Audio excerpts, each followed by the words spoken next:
Let's talk a little bit about the sweet spot in photography. That sweet, sweet spot. It's not a lens, it's not a camera, it's not a pixel, it's not a film. It's shutter speeds. Now I'll explain to you why. You see, back in the day, the camera manufacturers would create lenses of varying maximum apertures. And they were very expensive to get down to the widest apertures that would, of course, allow more light, which in turn allowed us to use a higher shutter speed. You got to remember, we didn't have high ISO. We didn't have floating ISO. We had one goddamn ISO, whatever one was in the camera at the time.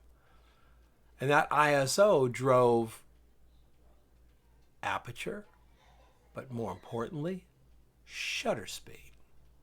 Why? Well, let's set the aperture at 4 and the shutter speed's at a 60th of a second, okay? If that lens is a 50 millimeter lens, we're good. If that lens is a 200 millimeter lens, we're a little not so good, maybe. We could be sharp, but we better shoot a couple of frames to make sure. We can't change the ISO of the film. As a matter of fact, for many a year, the highest ISO film we could really find would be 400 Tri-X. I think Agfa had a 400 for a while, and then Kodak got crazy and started building, 400 ectochromes and 800 ectochromes. But the difference between 100 ectochrome and 800 ectochrome was huge. They didn't look the same. You can't shoot a 100 ectochrome roll and then pull out an 800 ectochrome roll to finish off the job, because it's going to have a totally different set of color values. That's the way it worked. So why did we want to buy a 2.8 lens? Well, a lot of people will tell you because of that creamy, what's that bullshit word? Bokeh?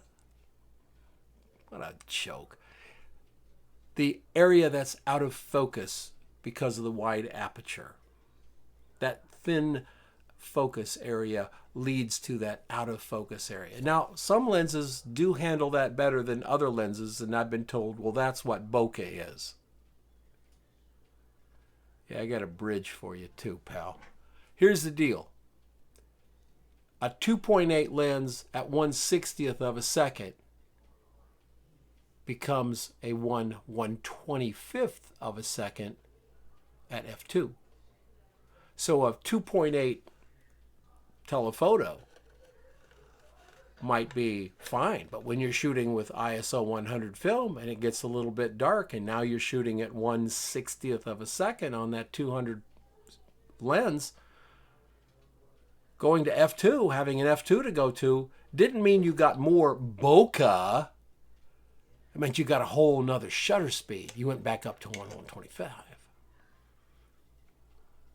That's what it was about. And the sweet spots, 1/15th of a second, 1/30th, 1/60, 1/125, 1/250. So we live on planet Earth. That's where we live. And on planet Earth, things only go so fast. Now, anything that I can freeze at 1/60th of a second, I can freeze at 125 and 1/250, right? That's a done deal. Anything that's blurry at a 30th of a second is just going to get blurrier at a 15th and an 8th and what have you. But in that short set of variables and shutter speeds, tremendous things can happen. I can't freeze an ice skater at 1/125th of a second. Tried to do it. Have daughters that skate. And if you ever have daughters that want to skate, call me up and I'll tell you how much a pair of damn ice skates cost, because you're going to be surprised, Jack. You're going to be really surprised. See, I can't freeze a skater at 1/125th of a second, but I can at 1/250th of a second. Now, can I freeze that skater at 1/500th of a second? Duh. 1,000? Duh. I just don't have the aperture for it. 2.8 ISO 1600 at 2/50th of a second was every rink I practically shot in.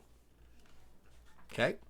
So I can move my ISO up to 200, move my ISO up to 3200 to gain one more shutter speed, but I was able to do that at a 2/50th of a second, and I didn't need 500 because 250 did it for me.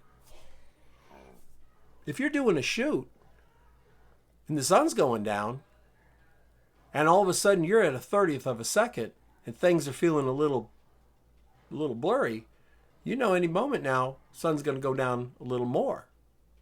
And now you're going to be stuck at a 15th.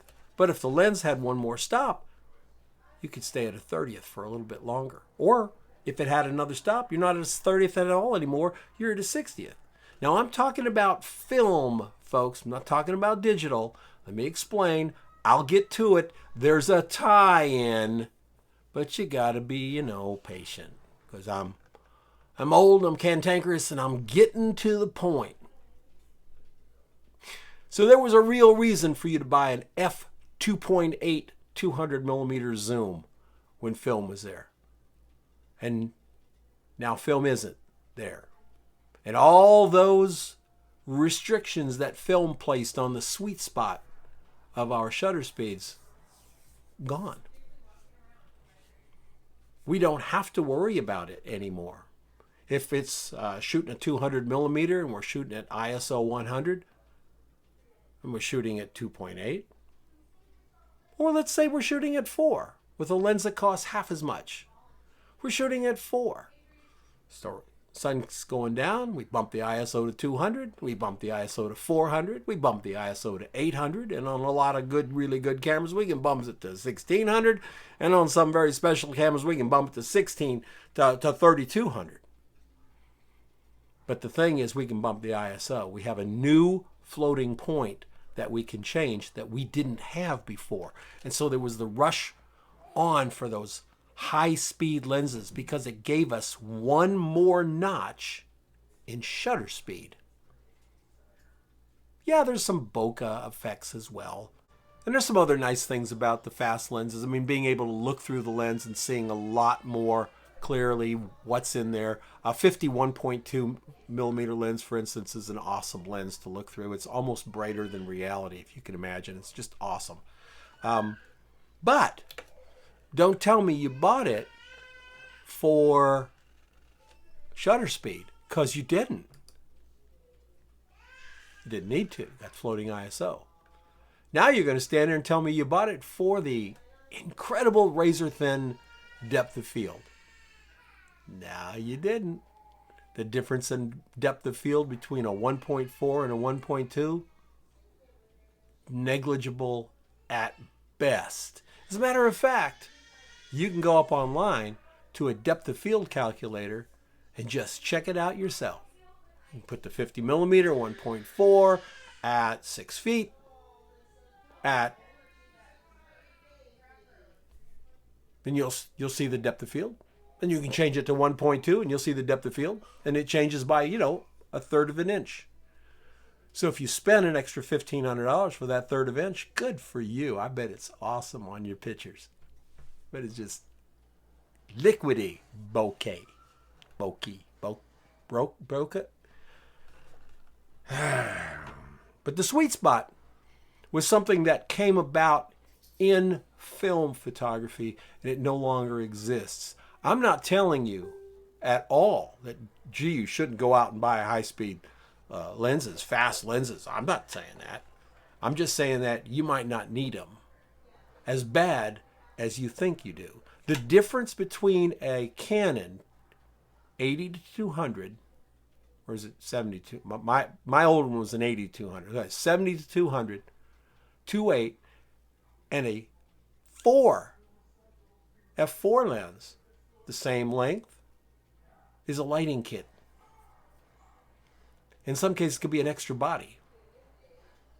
The difference between a 51.4 and a 51.2 is a lighting kit. A couple of heads, a couple soft boxes, possibly a boom. Which do you need more when you're starting your business out? I don't know. I don't know what your business is. I'm just saying. You got that sweet spot. It was a holdover from analog. And the only thing that didn't change was the manufacturer's desire to sell you a more expensive lens. Whoever would have guessed that? Not me. Not me. No. See you tomorrow.